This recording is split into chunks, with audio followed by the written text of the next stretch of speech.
wacyigelinta iyo abaabulka bulshada heer qaran maamulada kale meesha fadhiino walba masalka ku fadhiyaan ku salaamay assalaamu calaykum waraxmatullaahi wabarakaatu.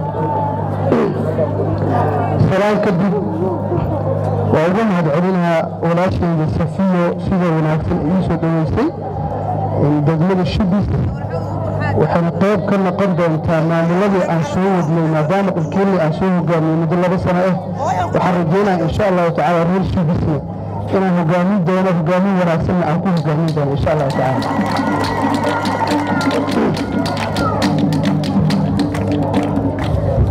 waxaan dareemayaa farxad badan hadal badan ma hayo reeshida si gooni u sheekaysan doonaa si gooni ururka haweenka dhalinyarada isboortiga odayaasha bulsho walba ay ka samaystaa culamaa diinkeeda isla joognaa waqti isla qaadan doonaa insha allahu tacaala. haddana waxaan rajeynaynaa insha allah in qayb ay ka noqon doonto maamulkii soo socday ee wanaagsanaa ee gobolka banaadir inuu hore u sii wadno insha allahu tacaala. aad iyo aad waa mahadsantihiin. haddii aad u ogolaataan marka mas-uuliyadda way la kala wareegeen inaan fadhiisiyo